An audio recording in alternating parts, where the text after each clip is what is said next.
Hello friends, ఎలా ఉన్నారు? చావు దేనికి పరిష్కారం కాదు. బ్రతికి సాధించాలి.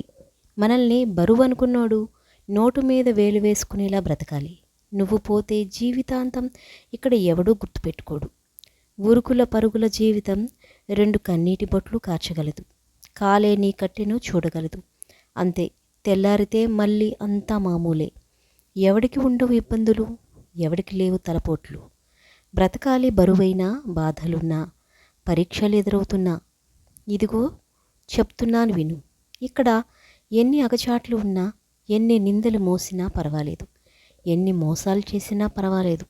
కానీ నీ జేబు బరువెక్కితే చాలు, అంతా మామూలే. అప్పటి వరకు నువ్వు పనికి రావు అన్నవాడు నీ అడుగులకి మడుగులు ఒత్తుతాడు. నీకేం చేత కాదు అని కూసినవాడు నీకంటే గొప్పోడు లేడు అంటూ నీ వెంట పడతాడు.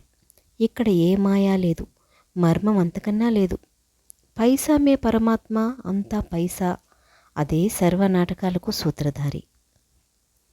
మన వరకు వస్తే గాని నొప్పి విల్ల తెలియదు. ఒకరిని ఒక మాట అనే ముందు, వారి జీవితం గురించి మాట్లాడే ముందు, రేపు మన గురించి ఎవడైనా అవే మాటలు అంటే ఎలా ఉంటుందో ఒక్కసారి ఆలోచించుకో.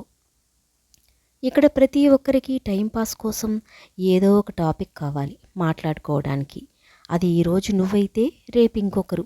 మరలా టైంపాస్ కోసం పెట్టే ముచ్చట్లు అవతలి వ్యక్తి ఎంతగా కుంగిపోతాడు అనేది మాత్రం ఎవడూ పట్టించుకోడు. అందుకే అలాంటి పనికి మాలిన మాటలు వింటూ నీ ఆశయం మరిచిపోవద్దు. గట్టిగా మాట్లాడకపోతే చేతకాని వాడివి అని తీసిపారేస్తారు. ఉన్నది ఉన్నట్టు మాట్లాడితే వీడి నోరు మంచిది కాదు అంటారు. ఇక్కడ తప్పు నీది కాదు, నిన్ను ఆడుపోసుకునే వాళ్ళది కాదు. కలియుగంది. మనం ఇక్కడ ఎలా ఉన్నా ఎవరికీ నచ్చం. అందుకే ఎవరికో నచ్చేలా కాకుండా మనకి మనం నచ్చేలా బ్రతికితే ఏ సమస్య ఉండదు.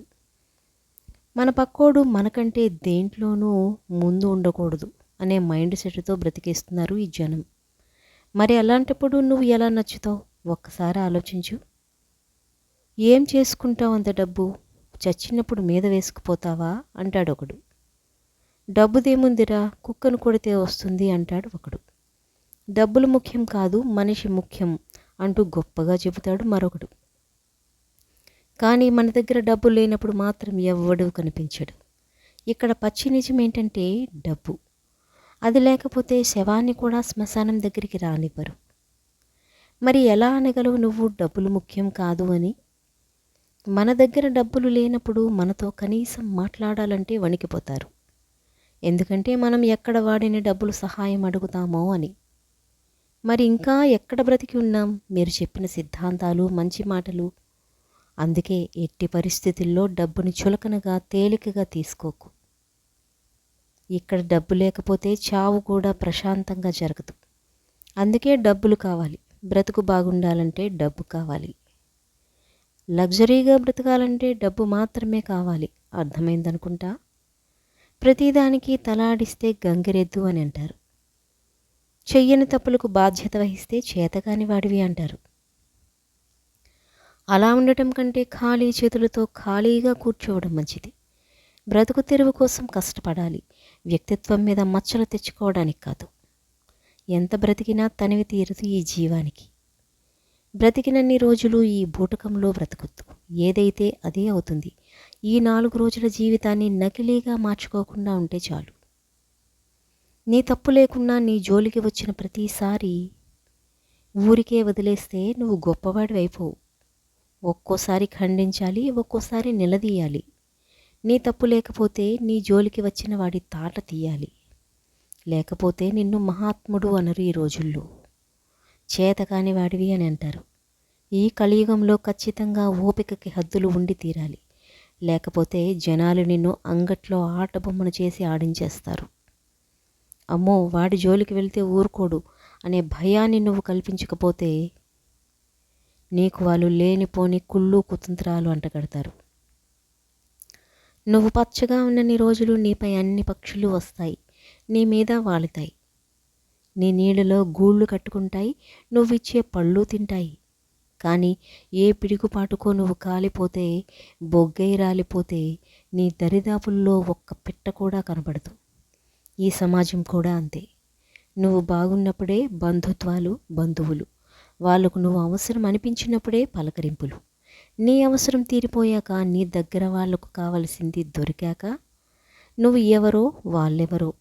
అందుకే నువ్వు ఎప్పుడూ ఒంటరి అనే గుర్తుపెట్టుకో. ఈరోజు నీతో ఉన్నవాడు రేపు నీకంటే బాగున్నవాడి వెంట ఉండేవాడు.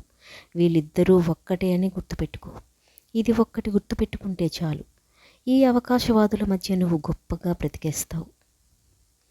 నీ దగ్గర డబ్బు లేదు అని తెలిస్తే చుట్టుపక్కల వాళ్ళతో పాటు నీ చుట్టాలకి కూడా నువ్వు లోకువైపోతావు. సంపాదిస్తున్నావు అంటే నీ శత్రువుకి కూడా నువ్వు మిత్రుడివే. పైసల వాసన ఇచ్చే నిషా ముందు ఎంతటి మత్తు అయినా దిగుడుదిడుపే. నువ్వు ఎన్ని చేసినా జనం నిన్ను మరిచిపోతారు. అదే నువ్వు పచ్చనోట్ల తోరణాలతో కలకలలాడుతూ ఉంటే నీ గడప దగ్గరే నీకోసం కుక్కలా పడిగాపులు కాస్తూ ఆహా ఓహో అంటూ నీ అడుగులకి మడుగులు వత్తుతారు. అందుకే ధనం మూలం ఇదం జగత్. ఒక ఆడపిల్ల తన తల వంచుకుని నడవవలసిన పని లేదు. తనను కన్న తల్లిదండ్రులు తల వంచుకునేలా ప్రవర్తించకుండా ఉంటే చాలు. ఒక ఆడపిల్లని చూడగానే తన బట్టల మీద, దేహం మీద పెట్టే శ్రద్ధ కంటే ఆమె పడుతున్న బాధను, ఆమె సంతోషాన్ని అర్థం చేసుకోవడంలో పెడితే సమాజంలో కొంతైనా మార్పు వస్తుంది. నీ అవసరం కోసం చుట్టూ తిప్పుకొని అవసరం తీరిపోయాక ఎవరో తెలియనట్లు ప్రవర్తిస్తే అదైపోదు. ఇప్పుడు నీ టైం నువ్వు ఏం చేసినా చెల్లుతుంది. అదే టైం అవతలి వ్యక్తికి వచ్చినప్పుడు కథ వేరేలా ఉంటుంది. నువ్వు చేసిన ప్రతిదీ నీ కళ్ళ ముందు కదులుతుంది. నీకు ఓపిక ఉంటే స్నేహం చెయ్యి, లేదంటే సహాయం చెయ్యి. కానీ వాటిని అడ్డం పెట్టుకుని వాడుకోవడం పనిగా పెట్టుకోవద్దు.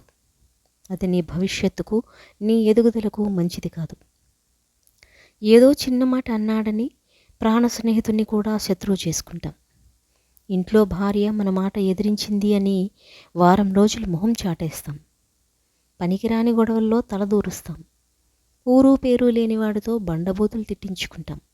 కానీ ఇంట్లో అమ్మా నాన్న రెండు తిడితే తినే కంచాన్ని కూడా విసిరికొట్టి బయటికి వచ్చేస్తాం. నచ్చిన వాడితో ఒకలా, నచ్చకపోతే మరోలా ఉంటాం. కానీ ఇవన్నీ నువ్వు చేసుకున్నవే. అదే ఏం పట్టించుకోకుండా నిన్ను ఎవడు ఎలా చూసినా నువ్వు మాత్రం అందరినీ ఒకేలా చూడగలిగితే ఎలా ఉంటుందో ఒక్కసారి ఊహించుకో. డబ్బులు లేకపోతే ఇక్కడ ఎవ్వడూ నీ మాట వినడు. నువ్వు ఎంత గొప్ప పురాణం చెప్పినా నీ మాటలు ఎవ్వడూ పట్టించుకోడు. అదే నువ్వు ఒక సాయంత్రం ఒక 5 స్టార్ హోటల్లో పార్టీ పెట్టి ఓ రేంజ్లో దావతిస్తే మాత్రం నువ్వు ఎన్ని కబుర్లు చెప్పినా చప్పట్లు కొడుతూ వింటారు. ఇక్కడ నీకు నీ మాటలకు విలువ ఇచ్చేలా చేసేది డబ్బు. డబ్బు లేనప్పుడు కూడా నీకు విలువ ఇచ్చేది నీ జీవన విధానం.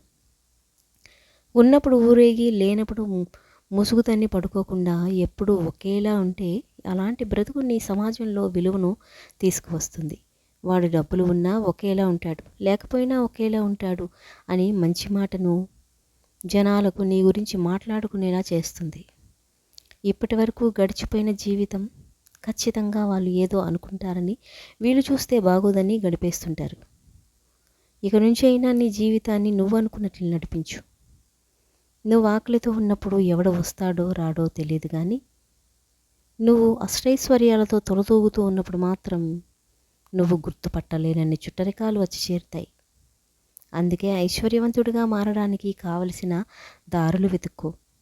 ఎవరో ఏదో అనుకుంటారని, ఫలానా పని చేస్తే చిన్నచూపు చూస్తారని వెనకడుగు వేయకు. నచ్చిన పని, కడుపు నిండా తిండి, ఉండటానికి గూడు, వీటికి మించి ఏదైనా వస్తే దైవానుగ్రహం అనుకో. అప్పుడే ఈ లోకంలో హాయిగా జీవించగలవు. ఆశలు పెట్టుకొని నిరాశపడటం కంటే నాకంటూ ఎవడూ లేడు అనుకో. అడవిలో బ్రతుకుతున్నాను అనుకో. ఎంత అరిచినా ఎవ్వరికీ వినిపించని కారడవి అనుకో. ఎటు పోదామన్నా దారి దొరకని చిట్టడివి అనుకో. క్రూర మృగాలు తప్ప ఒక్కటి కూడా మచ్చిక చేసుకోగలిగే ప్రాణి లేదనుకో. ఏం చేస్తావు? ఇక్కడ కూడా అదే చెయ్యి. నీ చుట్టూ మనుషులున్నారు, సాయం చేస్తారు. బంధువులున్నారు, భారాన్ని పంచుకుంటారు. తోబుట్టువులున్నారు, మనల్ని తలుచుకుంటారు అనుకోకు. ఇది కూడా అడవే. ఇక్కడ కూడా మృగాలే ఉన్నది, కాకపోతే మానవ మృగాలు. అందుకే నిన్ను మాత్రమే నమ్ముకుని జీవితం సాగించు. ఎవరో వస్తారని, నిన్ను ఆదుకుంటారని ఆశలు పెట్టుకోకు. నువ్వు నీ వాళ్ళ కోసం ఎంత చేసినా చిటికలో మర్చిపోవడానికి ఎంత సమయం పడుతుందో తెలుసా? కేవలం ఒక్క మాట నీ నోటి నుంచి వెలువడినంత సమయం. అప్పుడు నువ్వు నీ వాళ్ళ కోసం ఎంత చేశావు అన్నది లెక్కలోకి రాదు. నువ్వు ఎంత మాట అన్నది లెక్కలోకి వస్తుంది. అంటే అన్నాడు మనవాడే కదా, పరాయివాడు కాదు కదా అని ఎవ్వరూ అనుకోవడం లేదిక్కడ.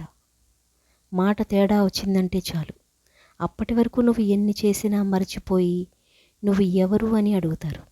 అందుకే మాట మాట్లాడేటప్పుడు జర భద్రం. నీకు తెలిసి నువ్వు తప్పు చేయనంత వరకు ఎవ్వరికీ భయపడకూడదు.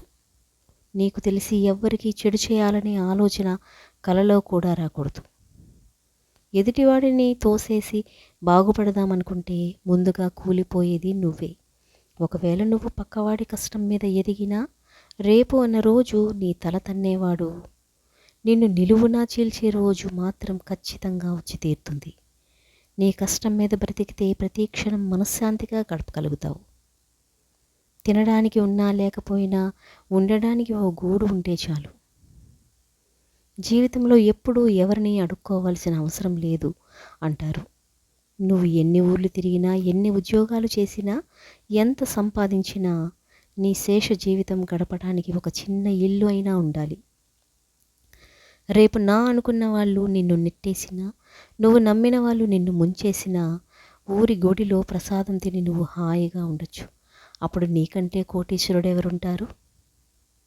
నిన్ను ఎవడూ చూడడం లేదని, గమనించడం లేదని నువ్వు అనుకుంటున్నావు. కానీ నిన్ను చూస్తున్నట్లు నీకు తెలిస్తే నీ దగ్గర వాళ్ళు లోకువైపోతారని. ఇరుకు సందుల్లో నుంచి నిన్నే చూస్తూ ఉంటారు. నీ తప్పు ఎప్పుడు దొరుకుతుందా అని. గోతికాడ నక్కల్లాన్ని పొరపాటు కోసం కాచుకుని చూస్తూనే ఉంటారు. ఎందుకంటే వాడు నీకు ఎదురుపడలేడు, అంత ధైర్యం వాడికి లేదు. అందుకే నిశితంగా నిన్నే చూస్తూ ఉంటాడు. ఎప్పుడైతే నువ్వు సహనం కోల్పోయి తప్పు చేస్తావో అప్పుడు నలుగురితో పాటు మాట కలిపి నిన్ను కిందికి లాగడానికి సిద్ధంగా ఉంటాడు. అలాంటి దిగజారుడు మనుషులకు నువ్వే అవకాశం ఇస్తే ఎలా? అందుకే ఎట్టి పరిస్థితుల్లోనూ నువ్వు సహనం కోల్పోవద్దు. నాకు తెలిసి నేను ఎవరికి ఏ అన్యాయం చేయలేదు, మరి నాకే ఎందుకు ఇలా జరుగుతుంది అని నువ్వు అనుకోవచ్చు. నాకే ఎందుకు ఇలా జరుగుతుంది అని, కానీ కేవలం అది నీ భ్రమ మాత్రమే. ఇక్కడ ఎప్పుడూ ఏదో ఒకటి జరుగుతూనే ఉంటుంది. మంచి చెడుల కలయికే మన జీవితం. అంబానీ నుంచి ఆటోవాలా వరకు ఏదో ఒక కష్టం, ఏదో ఒక ఆనందం, బాధ, ఓడిపోవడం, ఒంటరి అనిపించడం ఇవన్నీ జరుగుతూ ఉంటాయి. కానీ మనమే మనల్ని తక్కువ చేసుకొని అక్కడే ఆగిపోతాం.